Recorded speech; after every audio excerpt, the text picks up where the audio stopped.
আল্লাহ সুবহানাহু ওয়া তাআলা সূরা নিসার 93 নম্বর আয়াতে বলছেন, মাইয়াতুল মুমিনা মুতাআম্মিদান ফাজাযাউহু জাহান্নাম, কেউ যদি কোনো মুমিনকে হত্যা করে তাহলে তার থাকার জায়গা জাহান্নাম।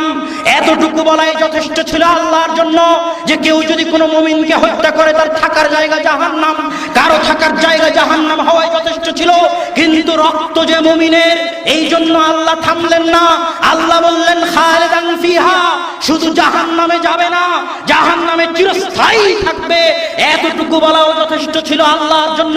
কিন্তু রক্ত যে মুমিনের, এই জন্য আল্লাহ থামলেন না। আল্লাহ বললেন গাযিবাল্লাহু আলাইহি, আল্লাহ তার উপর রাগান্বিত।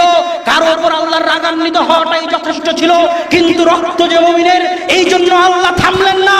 আল্লাহ বললেন লানাহু, আল্লাহর অভিশাপ তার উপর বর্ষিত হোক। কারো উপর আল্লাহর অভিশাপ বর্ষিত হওয়া যথেষ্ট ছিল, কিন্তু রক্ত যে মুমিনের, এই জন্য আল্লাহ থামলেন না। আল্লাহ বললেন ওয়া'আদাল্লাহু লাহু আযাবান আযীমা, আল্লাহ তার জন্য কঠিন ও ভয়াবহ শাস্তি প্রস্তুত করে রেখেছেন শুধু একজন মুমিনকে হত্যা করার জন্য। আল্লাহ এতগুলো বিষয় বললেন।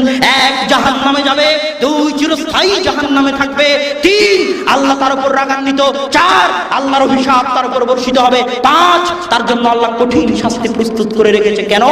রক্ত মুমিনের। তাই সহিহ সুনানে তিরমিজির 1398 নম্বর হাদিসে রাসূল সাল্লাল্লাহু আলাইহি ওয়াসাল্লাম বলছেন, লাওয়ান্না আহলাস সামাই ওয়াল আরদি ইশতারাকু ফি দামি মুমিনিন, জেনে রাখো যদি আসমানের সকল ফেরেশতা, দুনিয়ার সকল মানুষ, সকল জিন, আদম থেকে নিয়ে কিয়ামত পর্যন্ত সকলে মিলে, সকল ফেরেশতা মিলে, সকল জিন মিলে আমার একজন মুমিন বান্দাকে হত্যা করে, লা কাব্বাহুল্লাহু লাহুম জামিআন ফিন নার, তাহলে সকল মানুষকে, সকল জিনকে, সকল ফেরেশতাকে আল্লাহ একসাথে জাহান্নামে নিক্ষেপ করতে দ্বিধা করবেন না।